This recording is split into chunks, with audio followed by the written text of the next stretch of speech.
Bom, nós vamos dar início à nossa aula de hoje, lição de número 9, que tem por tema, uma igreja que se arrisca. Então nós vamos falar a respeito da gente se arriscar, da gente enfrentar oposição. Então, indo direto ao nosso assunto, nós temos o nosso texto áureo, que ele diz: mas estando cheio do Espírito Santo e fixando os olhos no céu, viu a glória de Deus e Jesus que estava à direita de Deus. Olha só que texto maravilhoso, né? Fixando os olhos no céu, viu a glória de Deus e Jesus que estava à direita de Deus. Bom, indo para a nossa verdade prática, ela fala que a igreja foi capacitada por Deus para enfrentar um mundo que é hostil à sua fé e aos seus valores. Vocês estão me ouvindo bem? E quando a gente fala que está falando que o mundo ele é hostil à nossa fé e aos nossos valores, isso aí pode até causar um sentimento de medo ou de insegurança em alguém ou em alguns, mas para que a gente lance fora todo medo e a gente tenha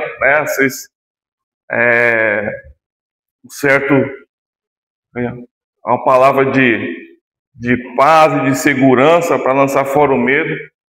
E sobre isso que está aqui, na verdade prática, eu tenho que enfatizar: a igreja de Jesus, ela foi capacitada por Deus. Então a nossa capacitação de enfrentar problemas, dificuldades, hostilidades no mundo vem de onde? Vem de Deus. Então nós não precisamos confiar em nós precisamos confiar em Deus, que já nos capacitou para a gente enfrentar todo tipo de hostilidade, de perseguição deste mundo. E nos nossos dias atuais, é muito claro que esse sistema mundano em que nós vivemos, ele manifesta uma oposição crescente aos princípios e valores cristãos que nós vivemos. Por exemplo, estão cada vez mais tentando limitar a nossa liberdade de expressão sobre o que nós podemos falar, querendo impor sobre nós pressões até de agendas de ideologias e de comportamentos contrários aos ensinos da palavra de Deus, que é a Bíblia, que é a nossa base, o que é a base da nossa fé. Mas nós precisamos entender, como já disse, que Deus já nos capacitou pelo Espírito Santo que habita em nós, para que nós possamos enfrentar e vencer toda essa hostilidade, toda essa oposição que o mundo tem contra nós. Porque nós sabemos que este mundo, ele tem um príncipe, O príncipe desse mundo, Jesus fala, Jesus falou assim: aí vem o príncipe deste mundo e ele nada tem em mim, certo? O mundo tem um príncipe que é o diabo, E a palavra fala que o mundo jaz no maligno. E assim, como Estevão, que ele foi cheio do Espírito Santo, ele permaneceu fiel até o fim.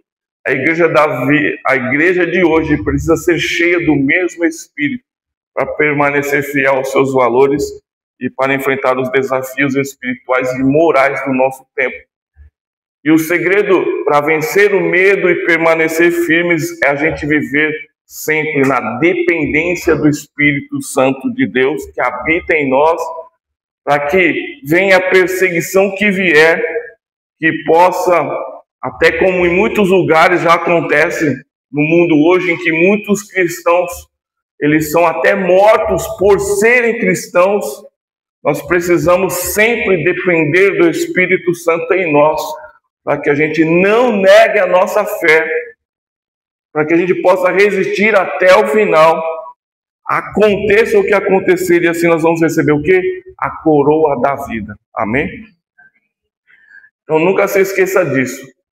Deus já nos tem feito mais do que vencedores por meio de Cristo. E nós temos a garantia da vitória final, que é a vida eterna por meio de Cristo. E essa é a verdade prática aqui da nossa lição. Então vamos agora para a nossa leitura bíblica em classe, que ela vai estar ali no capítulo 6, do versículo 8 ao 15, e depois do capítulo 7, do 54 ao 60. Em Atos capítulo 6, versículo 8, diz assim: E Estevão, cheio de fé e de poder, fazia prodígios e grandes sinais entre o povo. E aqui nós já podemos ver um pouco mais de perto uma descrição do caráter de Estevão. Ou como que Estevão estava ali naquele momento. Olha só como é que ele estava, cheio de fé e de poder, e fazia prodígios e grandes sinais entre o povo. E aqui eu quero lembrar vocês de que na aula da semana passada, até que foi a Lele que ministrou aqui, ela falou a respeito da separação dos diáconos, falou do serviço da igreja, e Estevão, ele era um desses diáconos, desses 7 diáconos que foram escolhidos, que foram separados para o serviço. E pela lição da semana passada, nós já sabemos que para escolher esses homens para a diaconia, para que eles fossem diáconos, para que eles pudessem servir às mesas, os diáconos, eles precisam ser homens que têm boa reputação, os diáconos precisam ser homens cheios do Espírito Santo, e os diáconos precisam ser homens cheios de sabedoria. E Estevão era um desses homens. Então aqui no versículo 8, Estevão, ele demonstra na prática que após ele ter sido escolhido como diácono, ele se manteve cheio do Espírito Santo. Apesar das lutas, apesar das dificuldades, apesar do passar do tempo. E eu estou falando isso porque nós, conforme passa o tempo, nós somos tentados a esvaziar-nos, a não nos mantermos cheios do Espírito Santo. E não adianta. Se nós não vivermos, se nós não semearmos diariamente uma vida constante, consistente de oração. Não adianta o que eu fiz ontem, eu quero saber o que eu fiz hoje. Como está a minha vida hoje? O que passou, passou. Como é que está a minha vida hoje diante de Deus? Se eu não semear isso todo dia, em oração, em meditação da palavra, tendo disciplina de jejum, de comunhão com Deus, nós estaremos nos esvaziando e não nos enchendo do Espírito Santo. Então nós temos a certeza que pelo texto de que Estevão, ele era um homem realmente cheio de unção de Deus, cheio do Espírito Santo, e que ele teve um cuidado, ele teve um zelo de se manter fiel ao Senhor, de se manter em contato, de se manter em constante comunhão com Deus. Então Estevão era um desses homens que se mantinham continuamente cheios do Espírito Santo e de sabedoria. E por ele ter sido escolhido para ser um diácono, nós já sabemos então que ele era um homem de boa reputação. Quer dizer, para ser diácono tem que ser um homem de boa reputação, irrepreensível. Então as pessoas olhavam para Estevão e elas não podiam o repreender em nada em se tratando da sua reputação.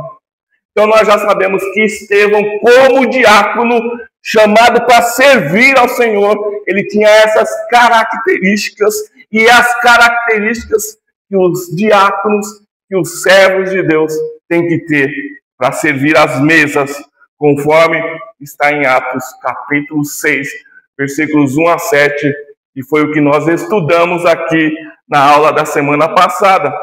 E agora aqui na continuação, no versículo 8, Nesse versículo aqui, nós vemos que Estevão era um homem cheio de fé. Ou seja, ele era um homem que tinha certeza do que ele cria, do que ele acreditava. Então, Estevão era um homem que era um homem cheio de certeza. Ele sabia em quem ele cria, ele sabia o porquê ele cria, e ele sabia o porquê ele era o que ele era. Então ele era cheio de fé, ele era cheio de poder, ele fazia prodígios e grandes sinais entre o povo. Isso é maravilhoso, não é? Porque essa foi a promessa de Jesus ali, quando Jesus ele disse para os discípulos: ide por todo mundo, pregai o meu evangelho a toda criatura, quem crer e for batizado será salvo, mas quem não crer será condenado. E estes sinais seguirão aos que crerem. Em meu nome falarão novas línguas, imporão as mãos sobre os enfermos e os curarão. Então nós vemos na prática que Estevão estava sendo um verdadeiro discípulo de Jesus, crendo em Jesus e cumprindo o ide de Jesus. Então os sinais o seguiram. Então nós vemos aqui os sinais acompanhando Estevão e confirmando o ministério dele. Aí no versículo 9 diz: e levantaram-se alguns que eram da sinagoga, chamados dos libertos, e dos sirineus, e dos alexandrinos, e dos que eram da Cilícia e da Ásia, disputavam com Estevão. Então percebam, nós temos aqui pessoas que, enquanto o ministério de Estevão estava ali sendo frutífero, onde ele estava pregando com poder, com ousadia, onde estavam ocorrendo sinais, prodígios, milagres, as pessoas viam, as pessoas ouviam, as pessoas recebiam o evangelho nos seus corações, recebiam a Cristo, porém levantaram-se alguns que eram da sinagoga, aí desses lugares aqui, e eles disputavam com Estevão, eles começaram ali a discutir com Estevão. Aí, versículo 10, diz que eles não podiam resistir à sabedoria e ao espírito com que Estevão falava. Então eles não podiam resistir. Eles não conseguiam se sobrepor, quer dizer, não dava para bater de frente e ir contra a sabedoria e ao espírito com que Estevão estava cheio, certo? Aí no versículo 11, o versículo 11 aqui. O versículo 11 diz: então subornaram os homens para que dissessem: ouvimos-lhes proferir palavras blasfemas contra Moisés e contra Deus. Então no versículo 11, então ele já não conseguiu resistir, e como eles não poderiam vencer a disputa, e como eles não conseguiriam vencer em sabedoria a Estevão, muito menos em poder e em unção, por causa da unção que estava em Estevão, então diz que eles subornaram os homens para que dissessem: olha, nós ouvimos Estevão proferir palavras blasfemas contra Moisés e contra Deus. E com isso, o versículo 12 diz que eles excitaram, que eles incitaram o povo aí contra Estevão.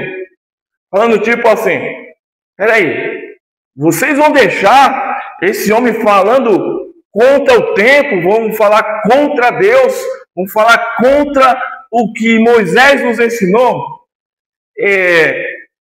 Então perceba, pessoas sem escrúpulo, por causa até de um orgulho religioso, para não reconhecerem que estão erradas, quando eles não conseguem pela verdade, eles vão contra a verdade.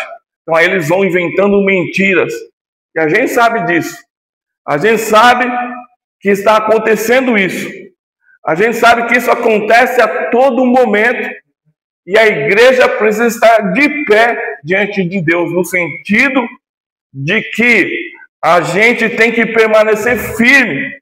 E a gente não se dobrar aos valores mundanos, não se dobrar diante do sistema de valores distorcidos deste mundo. Então eles excitaram, quer dizer, eles incitaram, provocaram o povo ali, os anciãos, os escribas, começou um alvoroço, e investindo contra ele, o arrebataram. E a palavra arrebatar aqui é pegar com força, pegar com violência, e o levaram ao conselho, quer dizer, levaram ali para as autoridades religiosas dos judeus ali. Aí nós vemos, no versículo 3 aqui, que eles apresentaram falsas testemunhas, porque essas testemunhas eram falsas.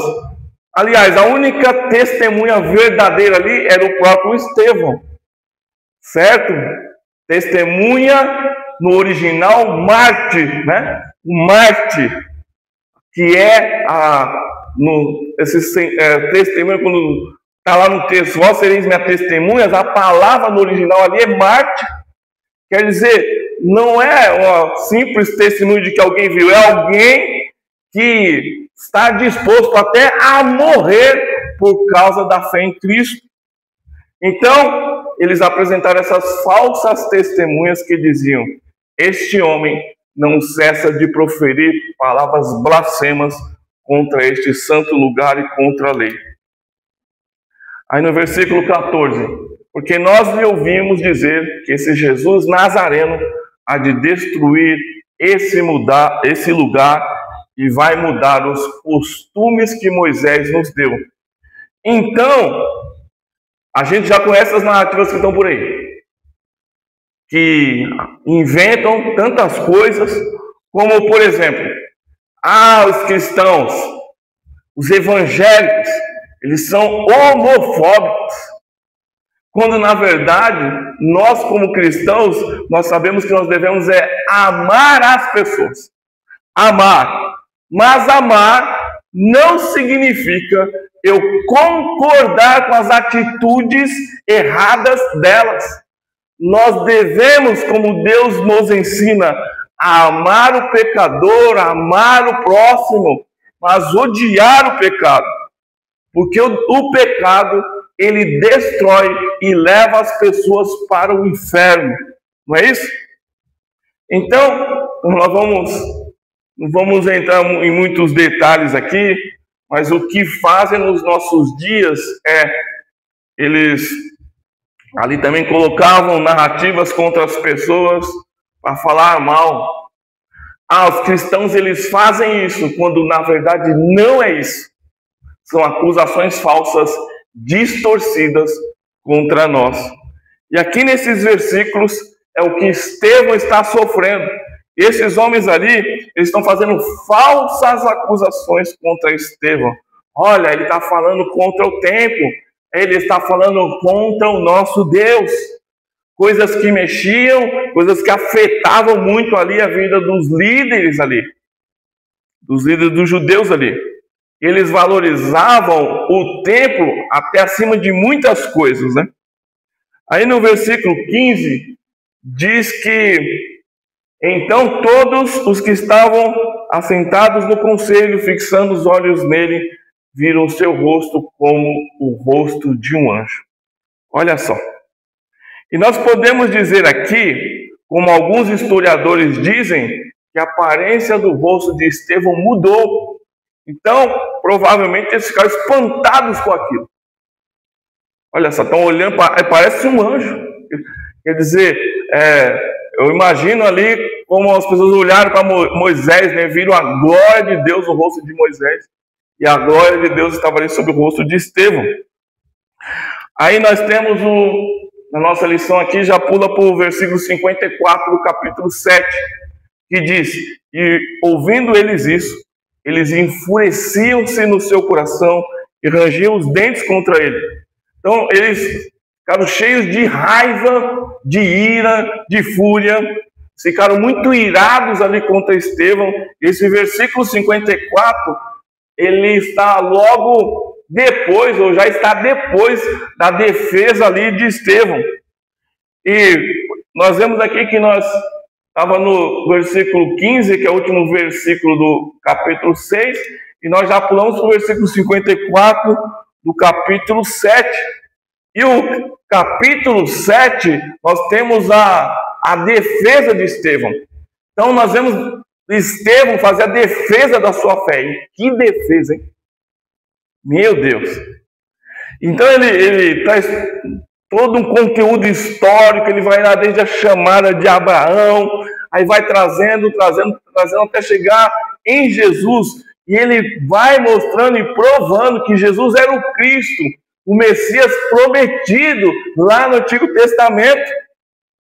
Então é um capítulo maravilhoso. Eu aconselho vocês lerem essa ministração de Estevão, essa defesa da fé de Estevão, no capítulo 7 aqui, que vai do versículo 2 até o 53. Aí quando ele termina de falar, quando ele faz toda a sua defesa, as pessoas ao ouvirem isso, quando ouvirem o que Estevão falou, devem estar ali tipo, olha, mas aí Estevão vai, fala assim, olha, vocês têm um coração duro, vocês são como seus pais, que mataram os profetas. Então eles se enfureciam, eles até rangiam os dentes contra Estevão, que é o que fala aqui no versículo 54. Mas ele, Estevão, no versículo 55, diz assim: estando cheio do Espírito Santo e fixando os olhos no céu, viu a glória de Deus e Jesus que estava à direita de Deus. Aí no 56, ele disse: eis que vejo os céus abertos e o Filho do Homem que está em pé à mão direita de Deus. Então, olha isso. Estevão fez um sermão, claro, conduzido e dirigido pelo Espírito Santo, que foi quem usou ali, né? Mas no sermão de Estevão, ele foi lá desde Abraão, foi explicando desde o início até chegar aos dias ali em que ele estava, naquele momento, mostrando o plano de Deus e como Deus agiu no meio do povo e como o povo agiu muitas vezes contra Deus, contra os homens, contra as mulheres que Deus levantou. E ele chega até os seus dias. E quando chega aqui, ali nos dias de Estevão, todos ali já sabem que Estevão estava falando, que Estevão estava pregando sobre Jesus. Mas nesse momento, tipo, eles podem ter assim, olha, ele vai falar de Jesus, né? Estava ali na expectativa. Aí eles começaram talvez ali, já estavam contra Estevão, né? Estavam ali indo cada vez mais contra Estevão. Aí Estevão, ele nem precisa falar muito para o negócio fugir do controle. Ele só disse: eu vejo ali, tipo, Jesus, eu vejo o Filho do Homem à direita de Deus. Ou seja, esse que eu estou falando, esse Jesus, ele venceu, foi honrado pelo Pai. Tipo, vocês mataram ele, mas Deus o exaltou soberanamente e lhe deu o nome que está acima de todo nome. Olha só, quando Estevão disse isso, eles ficaram enfurecidos, pois tipo, olha só, ele está falando que aquele que nós matamos, esse está à direita de Deus. Este que nós consideramos um falso profeta, um falso Messias, ele está vivo à direita de Deus. Aí eles ficaram muito irados, enfurecidos, e eles até rangiam os dentes contra Estevão.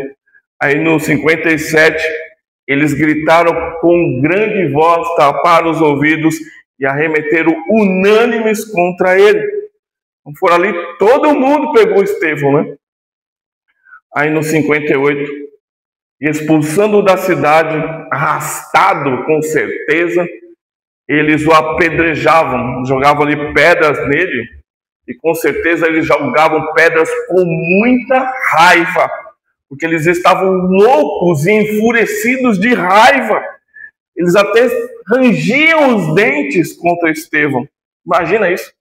A fúria que esses homens pegaram em pedras para atirar contra Estevão. E diz: as testemunhas depuseram as suas vestes quer dizer, tiraram suas vestes ali e colocaram aos pés de um homem chamado Saulo. E a primeira referência na Bíblia fala de Saulo, que a gente conhece como o apóstolo Paulo, né? Aí no versículo 59, quer dizer, o Saulo aqui, ele foi cúmplice desse julgamento indevido contra Estevão, né? Que mataram Estevão, né? Aí no 59, e apedrejaram a Estevão que em invocação, né? Ali enquanto as pedradas vinham sobre ele, imagina, né? Pedaços acertavam o olho, acertavam a face, acertavam partes ali, imagina receber pedradas em todo o seu corpo. E ao recebendo tudo isso, Estevão dizia: Senhor, recebe o meu espírito.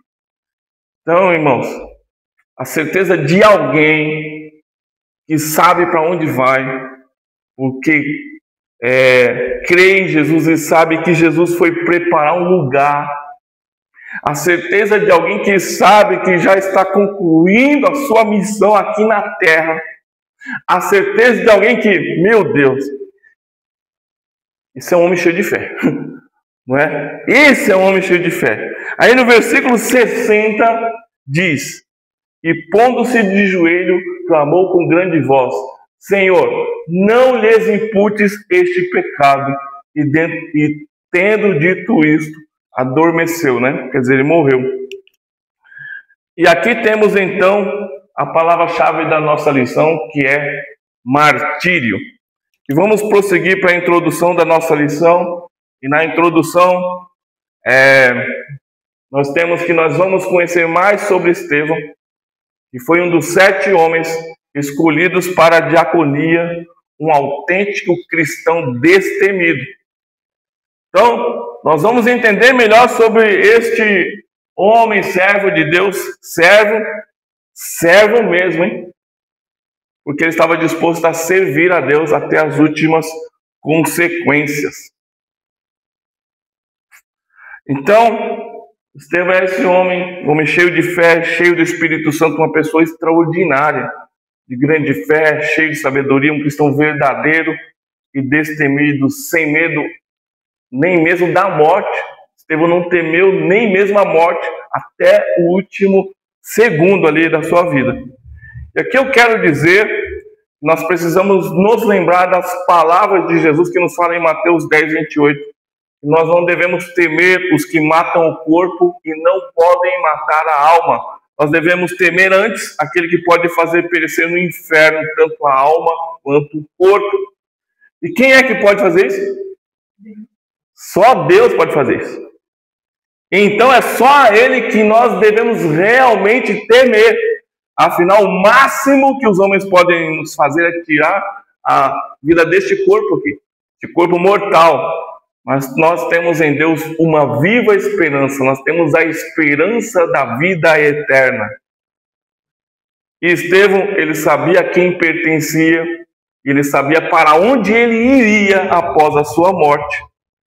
Então, ele sabia em quem ele cria. E olha só, a sua perseguição e o seu martírio marcam um momento decisivo na história da igreja. Porque a partir dali é que começa a cumprir na prática a expansão da igreja, que inclusive é o tema da lição aqui nossa, a próxima semana. Que o tema da próxima semana é a expansão da igreja. E a partir do martírio de Estevão, aqui começa realmente o quê? O ide de Jesus. Como Jesus tinha ordenado, ide por todo o mundo, certo? E vós sereis minhas testemunhas, tanto em Jerusalém como em toda a Judéia, Samaria, até os confins da terra. Ou seja, o evangelho, por causa da perseguição que começou a partir de Estevão, que até então estava ali meio que tipo acomodados em Jerusalém, e eles foram obrigados a sair por causa da perseguição, e aí começa a expansão da igreja por causa dessa perseguição contra os cristãos que começou lá em Jerusalém. Então a perseguição, ela teve um propósito também, obviamente, certo? Teve um propósito, e sempre tem, né? Deus pode usar todas as situações e até as ruins para converter para o nosso bem e para cumprir o seu propósito em nossas vidas como igreja do Senhor. Aí nós vamos para o primeiro ponto aqui da nossa lição, que fala: Estevão e a igreja que tem a sua fé contestada. Cheguei no primeiro ponto, hein? Vou ter que correr agora. Sabe, quando você crê em algo e alguém fala: olha, você crê dessa forma, agora eu já não concordo, sabe? Eu discordo. Eu não acredito nesse negócio do jeito que você acredita. Então, Estevão teve a sua fé contestada. E a igreja sempre terá a sua fé contestada. Então, vamos primeiro aqui aprender com Estevão. Aqui nos fala que não basta a gente defender a fé. É preciso estar preparado para enfrentar perseguições. E nessa lição nós aprendemos com Estevão algumas lições importantes que eu vou elencar aqui. A primeira lição que nós aprendemos é que a fé cristã, ela sempre vai ser questionada. Sempre alguém vai vir e vai questionar a nossa fé. E entenda que não é apenas uma questão intelectual. Vai além disso, porque é uma questão espiritual. E é óbvio que neste mundo, cujo príncipe deste mundo, como nós já dissemos, que é o diabo, a Bíblia declara que é ele, certo? Esse mundo jaz no maligno. A fé cristã sempre vai ser questionada neste mundo. E o inimigo, ele coloca dúvidas desde o princípio, não é? Quando ele chegou lá para Eva e falou: olha, como é que Deus disse? Não foi assim que Deus disse? Deus não disse exatamente assim, viu? Não vai ali colocando dúvidas, vai ali colocando uma interrogação. Acho que você entendeu errado. E a fé cristã sempre será questionada. As pessoas sempre vão questionar o que você crê em Jesus. Vão questionar a razão da sua fé. E segundo a Bíblia, nós temos que estar preparados para responder com mansidão qual a razão da esperança que está em nós. E a segunda lição é que todo cristão precisa entender que vai enfrentar oposição. Então, eles não vão só te questionar. Eles também irão contra não somente contra o que nós falamos, mas contra o que nós fazemos. Se nós fazemos a obra de Deus, nós vamos enfrentar oposição. Vão tentar nos parar, vão tentar nos desanimar,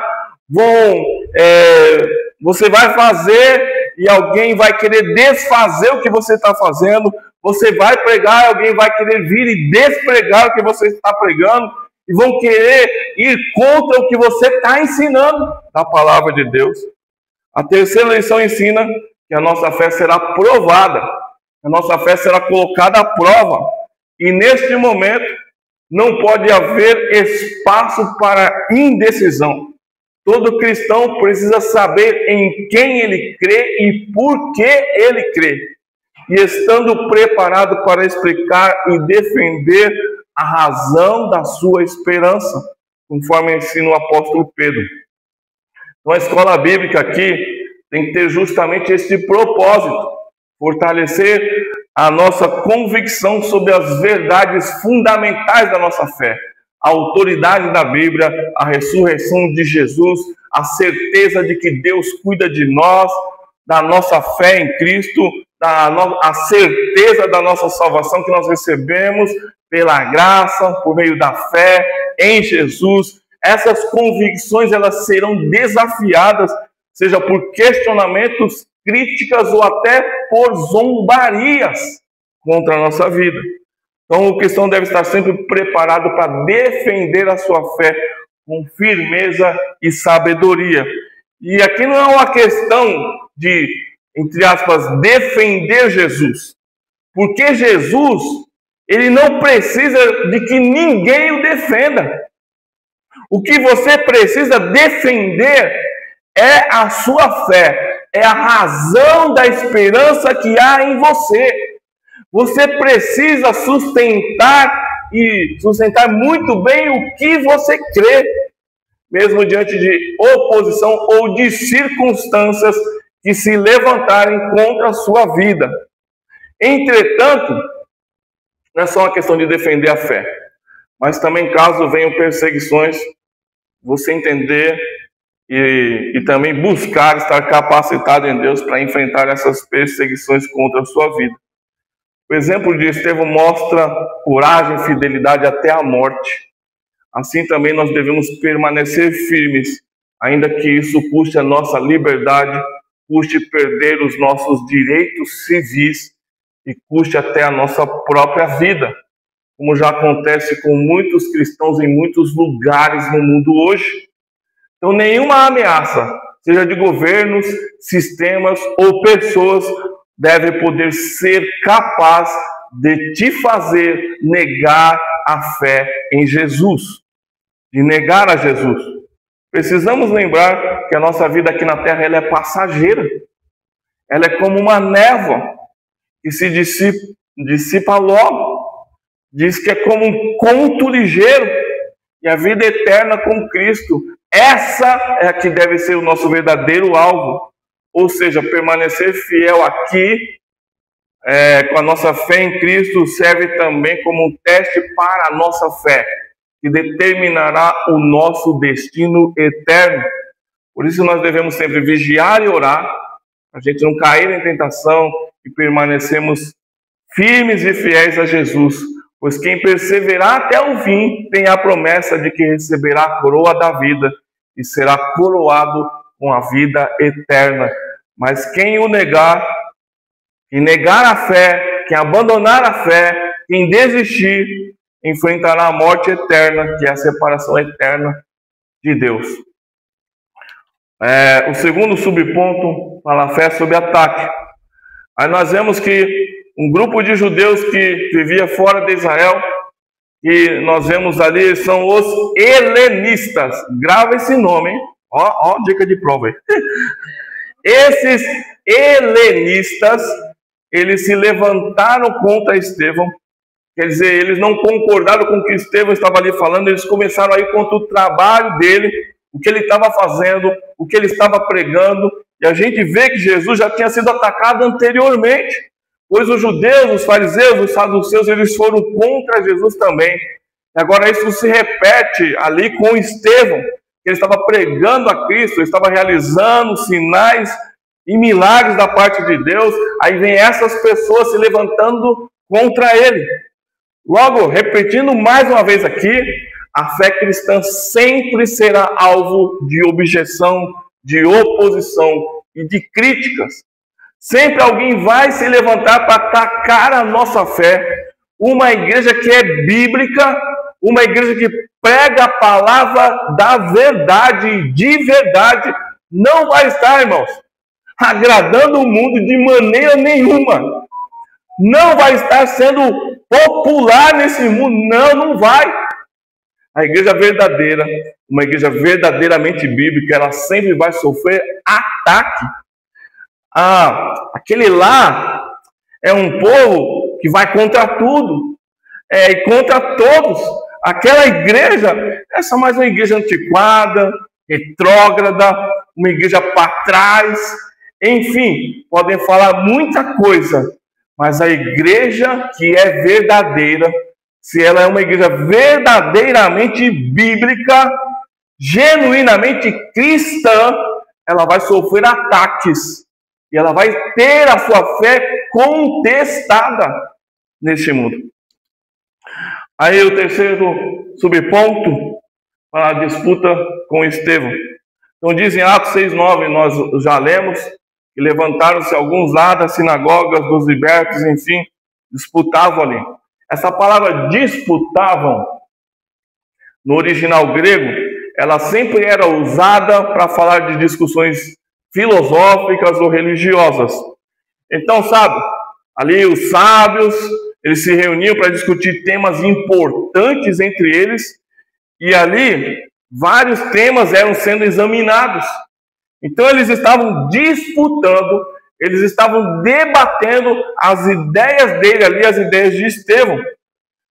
Mas esse disputar, quando a gente olha mais de perto, dentro desse contexto aqui, eles não estavam somente debatendo de forma educada, eles estavam querendo impor o que eles pensavam sobre o que Estevão estava falando e ensinando.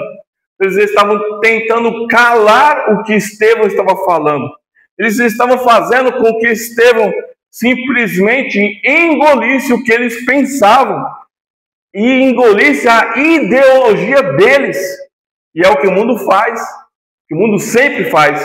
Eles querem que a igreja aceite a forma de pensar do mundo, que a gente aceite a libertinagem desse mundo, a vida de pecados e tudo o que acontece, que a igreja aceite, que a igreja se submeta às ideologias mundanas e pecaminosas que as pessoas querem continuar vivendo.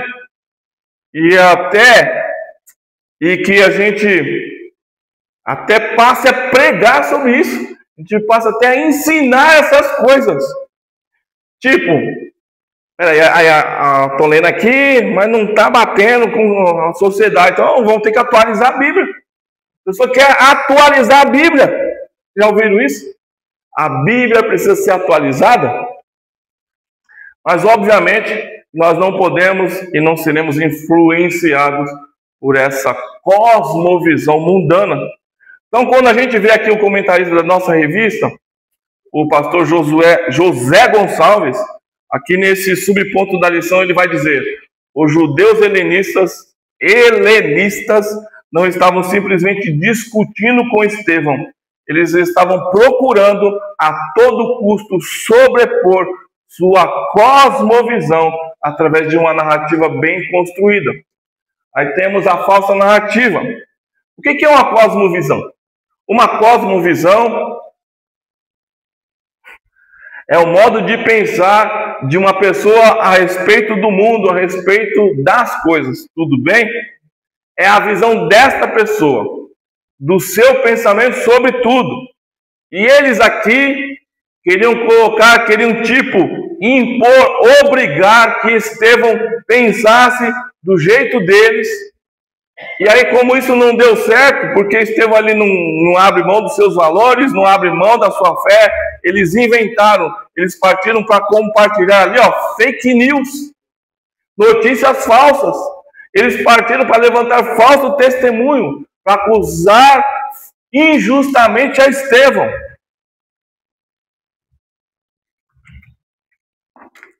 Então, desde o início, a igreja sempre enfrentou falsas narrativas. O próprio Jesus ele foi acusado de enganar o povo. A gente pode ver a referência João 7,12. Após a sua ressurreição, nós vemos que os judeus até espalharam uma mentira de que os judeus haviam roubado o corpo de Jesus. E da mesma forma, Paulo ele foi acusado de pregar contra César, de anunciar deuses estranhos. Então, distorções das suas palavras foram usadas ali para provocar raiva e confusão. Então, as pessoas pegam, assim como fizeram com Estevão, as pessoas podem pegar algumas coisas ali no nosso discurso e distorcerem. As pessoas inventam mentiras que fazem com que as pessoas que as ouvem se inflamem de raiva contra nós, sem entender o contexto do que nós estamos falando. Assim aconteceu com Estevão. Então isso é uma falsa narrativa. E na nossa realidade, as pessoas podem usar até trechos da verdade, mas quando junto aquela afirmação, se torna algo que é uma mentira. Então a igreja atual, ela luta todos os dias contra essas falsas narrativas. E essas falsas narrativas, essas fake news, essas mentiras, elas querem enfraquecer o testemunho da igreja, fazendo com que a igreja seja desacreditada.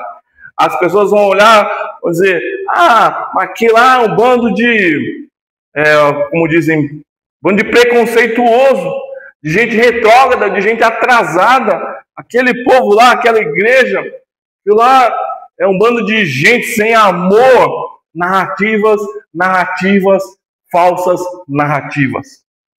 Então temos aqui a sinopse, um resumo dessa primeira parte. A fé de Estevão foi desafiada por opositores, mas ele permaneceu firme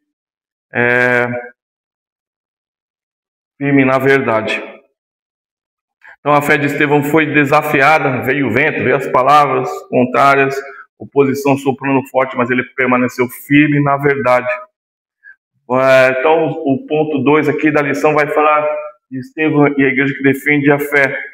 E o subponto 1, Deus na história do seu povo. Então no capítulo 7 de Atos, Estevão inicia sua defesa da fé diante do Sinédrio, que seria ali tipo um tribunal religioso dos judeus, apresentando com coragem as razões da fé dele. Então ele não estava defendendo o pessoal, se defendendo pessoalmente, mas ele estava defendendo o evangelho. Então ele estava se tornando assim o primeiro apologeta, o primeiro defensor da fé cristã e também o primeiro mártir. Palavra que originalmente, como já falamos, significa testemunha, alguém disposto a morrer pela verdade que está falando.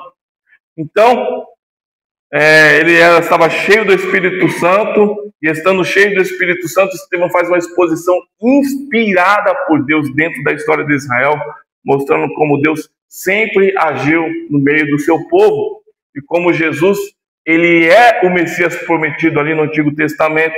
Então ele vai citando figuras centrais ali como Abraão, José, Moisés, e vai explicando que tudo ali e todos apontavam para Cristo, o Redentor, o Messias, que os judeus, infelizmente, rejeitaram.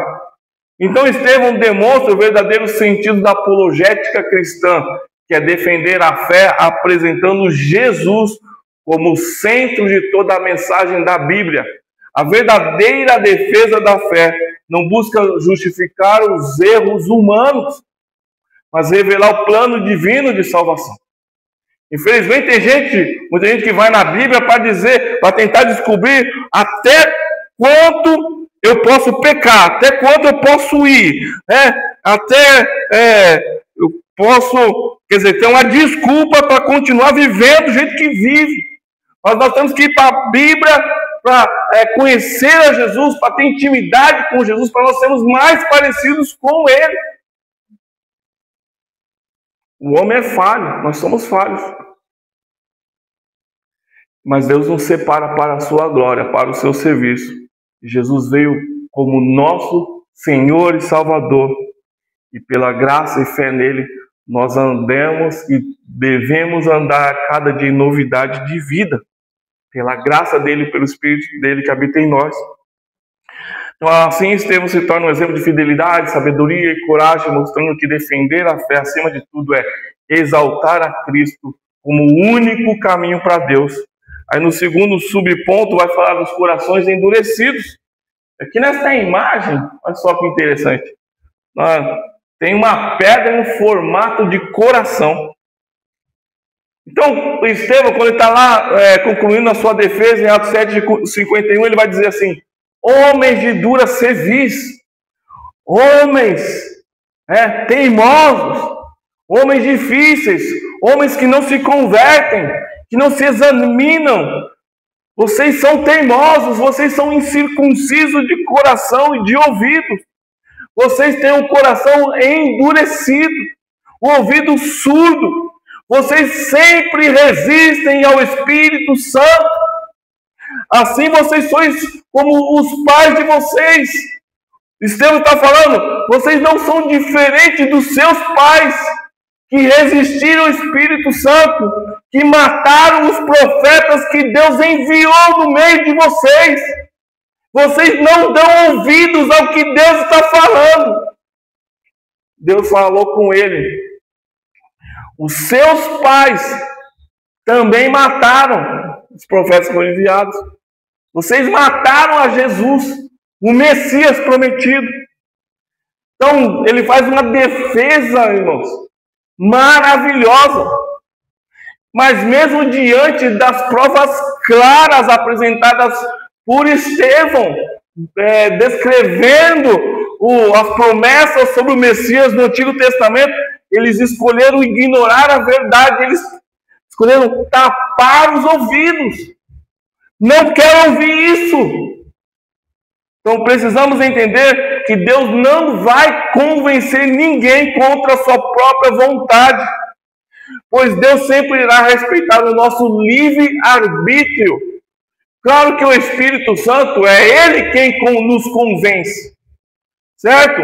Mas Ele jamais irá forçar a fé de alguém. Deus oferece oportunidade de arrependimento, porém cada pessoa deve decidir se vai aceitar ou se vai rejeitar a graça de Jesus em sua vida. O amor verdadeiro, por exemplo, é algo que não pode ser imposto. Eu não posso obrigar ninguém a me amar. Você tem que me amar, viu? Você é obrigado a me amar.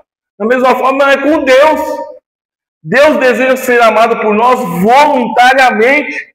E quem ama a Deus, guarda os seus mandamentos e os obedece por amor, não por obrigação.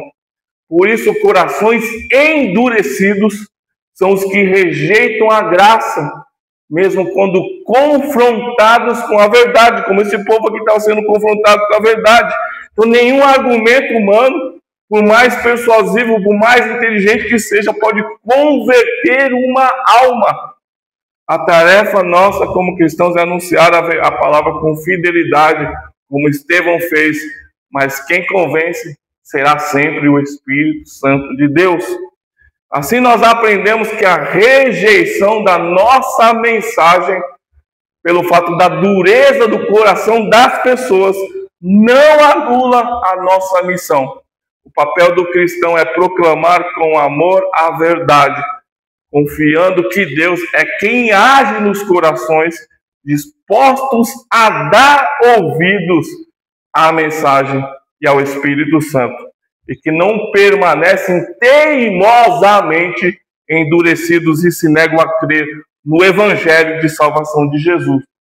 Aí nós chegamos na sinopse 2, e eu resumo aqui. Estevão defendeu o Evangelho com sabedoria e coragem, mesmo diante da perseguição.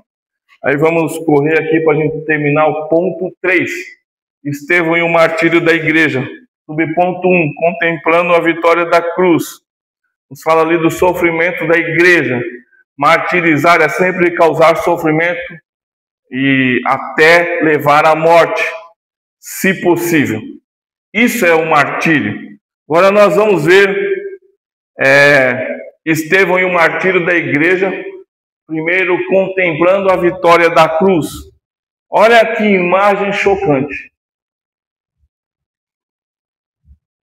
Estevão está aqui ajoelhado, olhando para o céu, e as pessoas com ódio jogando pedras contra ele. Imagina você diante de um grupo enfurecido assim. Mas Estevão, olha só, ele não estava olhando para as pedras, ele estava olhando para o céu. Estevão não estava olhando para o tamanho das pedras. Estevão não estava olhando para a cara de raiva deles contra ele. Então, irmãos, pelo amor de Deus, hoje nós vivemos dias difíceis também, de pessoas que tudo incomoda elas. Mas, olha a cara daquele irmão ali. Não fica a cara dele não, sabe? Eu não gosto dele, sabe? Aquele irmão fala alto demais, prega alto demais, Não gosto dele.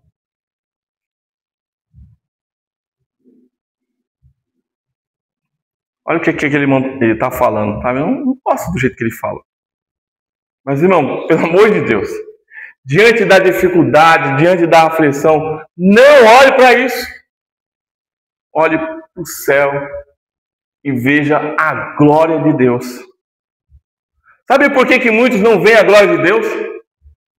Porque estão reparando muito nos olhares dos outros, estão querendo agradar muito as pessoas, estão muito preocupados com o que o outro vai falar delas, do que estão falando delas. Estão falando que você fala muito alto. O que vão dizer de você? O que estão achando de você? O que estão achando da sua pessoa? A gente precisa parar de olhar para os outros nesse sentido. De que, para o que os outros vão achar da maneira como nós estamos fazendo, da maneira como nós estamos trabalhando, Pelo menos nós estamos fazendo. Eles estão criticando, eles estão falando. Então continue fazendo, apesar das críticas. Porque você precisa agradar não aos homens, você precisa agradar a Deus.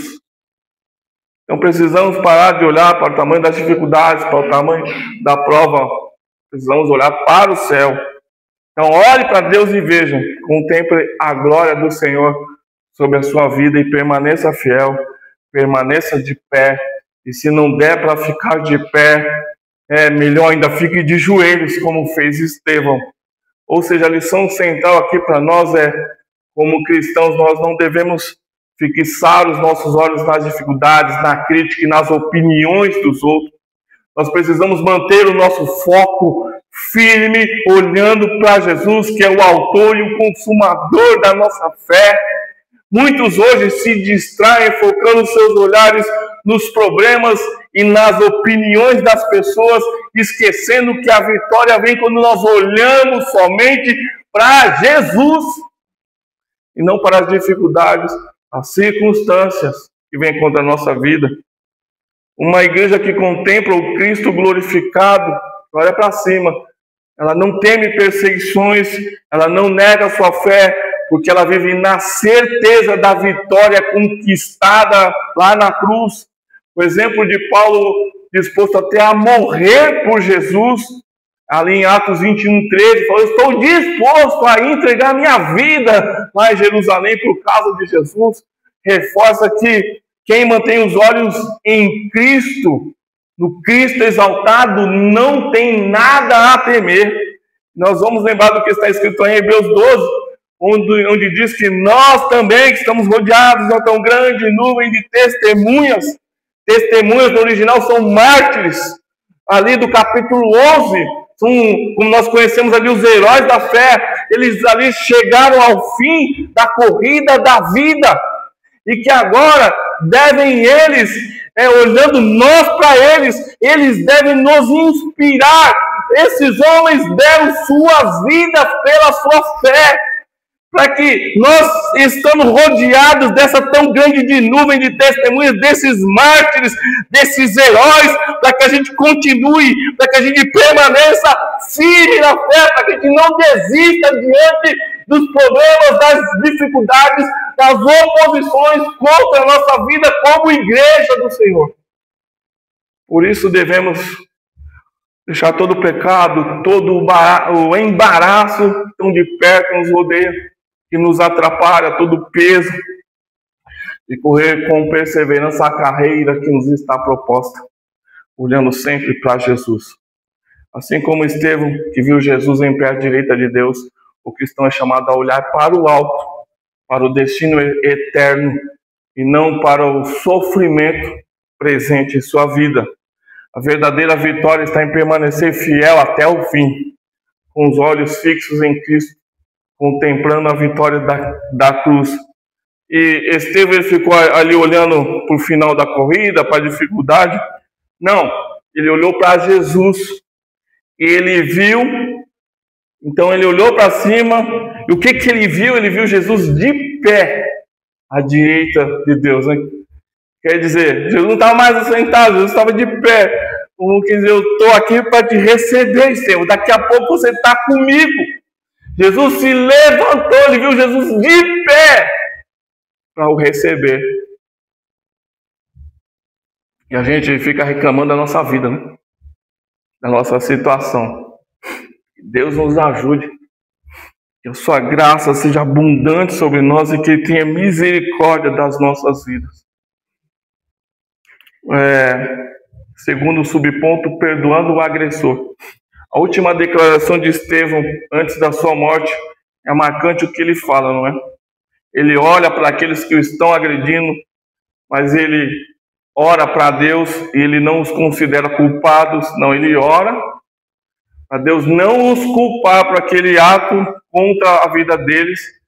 Então aqui Estevão não está sendo falso. Ele não está aqui querendo fazer um drama, né? Não, ele está sendo apedrejado, ele está morrendo. E na hora que ele está morrendo, ele fala: Senhor, não lhes impute esse pecado. não os condene por causa deste ato. Senhor, não os condene por causa disso. Então, ele perdoa a ponto de amar até aqueles que estavam fazendo isso contra a vida dele. Então, a gente tem muito a aprender, a gente tem muito a crescer ainda, não é? Um cristão que não teme a morte porque contempla a coroa da vida era Estevão. Ele não temia a morte porque ele sabia que o que o estava guardando, a coroa da vida. E ele também não tem raiva de quem está fazendo tudo aquilo contra ele, porque ele sabe que todas as coisas contribuem para o bem daqueles que amam a Deus. Ele sabe que não é contra a carne, contra o sangue nós estamos lutando, mas sim contra principados e potestades. Então nós precisamos ser uma igreja que literalmente ela se dá pelo perdido. Não uma igreja que tem raiva do perdido, mas que se dá pelo perdido, que se sacrifica pelas pessoas para que elas venham ao conhecimento da verdade. Esse deve ser o nosso modelo de igreja a seguir. Então Estevão, ele é um crente modelo para que a gente possa seguir. Claro que o nosso maior modelo é Jesus, mas Estevão, irmãos, olha o que ele fez. Ele seguiu a Jesus até a hora da sua morte. Que nós possamos também seguir a Cristo assim, não importando as circunstâncias.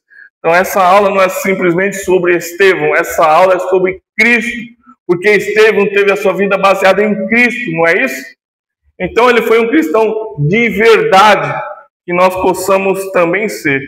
Glória a Deus. Então esse aqui é o resumo da última parte aqui, fidelidade de Estevão a Cristo, levou o martírio, tornando um exemplo de perseverança na fé. E nós chegamos na nossa conclusão. Para concluir, Estevão foi alguém qualificado, ele foi um exemplo de alguém cheio de fé do Espírito Santo, que não teme se posicionar diante de um mundo e de uma cultura contrária à nossa fé, que não teme o sofrimento, nem mesmo a morte, na defesa daquilo que ele está recebeu de Jesus e do que ele está pregando. Então, é o modelo de uma igreja que, em vez de ficar no seu conforto, sua zona de conforto ali, vai até as últimas consequências, arriscando-se pelo seu Senhor. Aí eu faço uma última pergunta. Até que ponto você, eu, nós, será que estamos dispostos a nos arriscar a ir para crer em Jesus? Amém? Então essa foi a lição de hoje, uma igreja que se arrisca. E semana que vem o próximo tema será a expansão da igreja. Amém? Glória a Deus. Deixa eu só encerrar aqui.